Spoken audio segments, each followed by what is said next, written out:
Hello there, Sarah from 17 once again. This is a very special Gamescom trailer commentary that I'm providing here, and it is for a game called Quantum Break.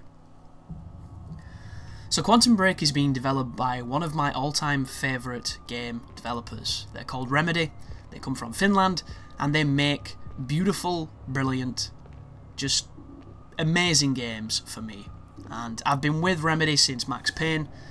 I enjoyed that series, I enjoyed Alan Wake, and now they're moving on to the next generation with Quantum Break.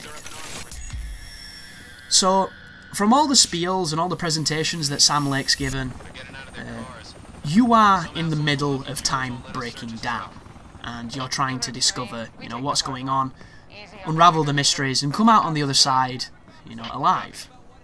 I'm not going to talk too much about the narrative or the storyline, because I don't know enough to really give it a good representation.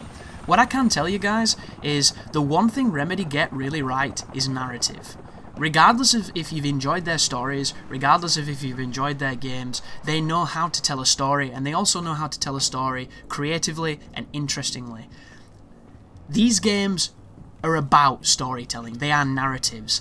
The one reason to play any game by Remedy is the story, and I know in today's age of everything co-op, everything multiplayer, everybody shooting each other in the face and respawning and just, constantly shooting and carrot on a stick, XP progression systems. People have kind of forgot that games had stories and that single players exist and that there is a large market of people who really enjoy single player experiences. And Remedy have always made really good ones. And I know the story on this game is probably going to be really good and really interesting. But they also back it up with gameplay. Because back in the day when Citizen Kane, the sequel, when Max Payne, came out, they were one of the first games to implement slow motion in any game.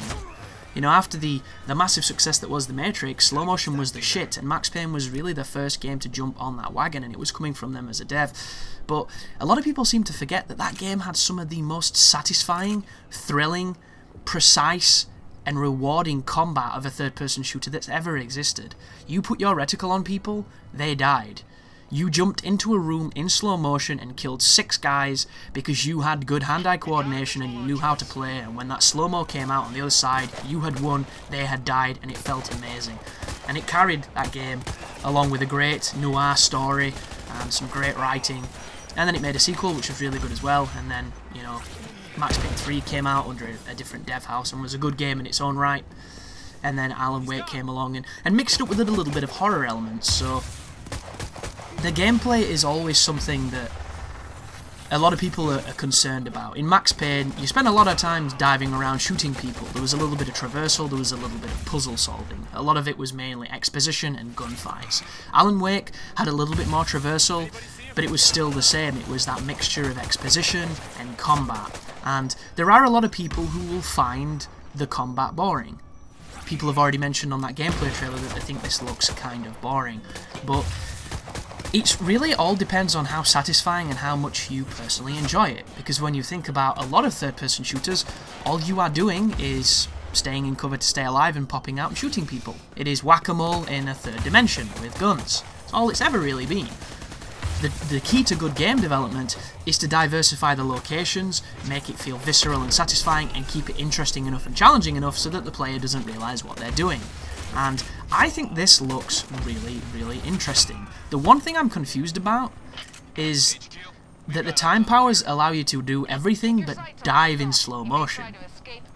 And I don't know if there'll be any feature like that in this game, but it seems like they've intentionally stayed away from it, because Remedy are not a company that likes to stand still. They constantly want to progress and they constantly want to keep going forward. So to just make Max Payne again would be redundant, because they've already done that. They want to make something new.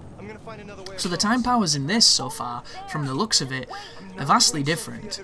You have an ability to just straight up slow down time, where you move incredibly fast, and then you can relocate yourself. You have this ability to do almost like a field of slow motion, like a bubble, fire a ton of bullets into it, and then when time resumes you get this, for some reason, super powered attack that hits them with all these bullets colliding at the same time, which, not too sure the physics on that one, but it sounds cool at least. And then you have this ability to interact with things inside these tears where time is breaking down, and you're going to see that later on where he throws a car at somebody.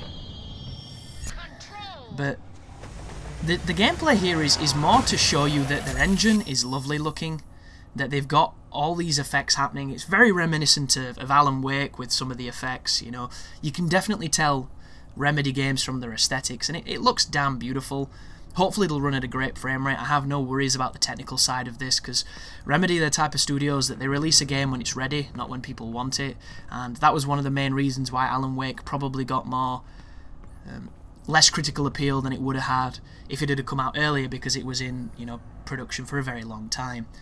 But just look at this game, man. It looks so beautiful, and a lot of people have mentioned something which is very valid. They've said, you know, along the lines of, there's been a lot of demos that have been shown at E3 that have made games look amazing, and then when the games have come out, they've been incredibly underwhelming, and, you know, some of them have been damn right dog shit.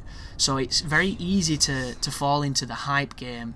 But Remedy, to me, are like Nintendo. They're the studio that could literally take a piece of shit and somehow conjure up that feeling of joy that you got when you played games when you were a child. So I have full faith in them, and this seems like the epitome of their vision of storytelling, of cohesive aesthetics, of gameplay, all of it coming together. And then on the flip side of this, there's going to be a live action TV show that's going to support it, and immediately you might be thinking, oh Jesus Christ, not like what Defiance did. And I never watched that, so I can't really pass judgment on it, but if you look at Alan Wake had a lot of, you know, live action, very close to a TV show, and I thought it worked really well. The entire level structure was framed like a TV show. You even had intro music and outro music and credits and things. It was broken up into seasons. I thought it was a very clever conceit, and I really like this touch here, how he just steals the weapon off the frozen guy as he takes on the dude who's armoured and able to move inside the tears, which are these crazy armoured fellas here. But I just have faith, you know, and sometimes that is enough. And if the game comes out and it's bad, I'll be the first person to tell you, but at this moment in time, from what I've seen, it just looks better and better to me. One thing I have noticed is, do you see how little the time powers take off his bar and how much he can use them? That right there, the ability to relocate when shit gets bad, that seems incredibly overpowered. The one thing I noticed through all of this was literally just how powerful the character seemed to be. And the first thing you need to think with this is a presentation. For all we know, he might have God mode on, he might have every upgrade that allows the time ability to be longer, to last longer, to degrade slower and recharge quicker. We really don't know. It could even be modded, you know, the value could be set to an unreachable value in the game. So it's always foolish and ignorant of us to really take too much, you know, on the nose on how the mechanics are going to work directly from these presentations, because this could be a different game by the time it releases. Personally, I doubt that, because this is quite close to coming out, it seems. It looks like they've got a game here, it looks like it's polished, and I expect it probably early next year, but I haven't seen any mention of release dates. But there you go, folks. The forefathers of the slow motion shooting game are coming back with another title. It's called Quantum Break. I'm incredibly excited, and I hope you are too. So thank you very much for watching, and you take care now.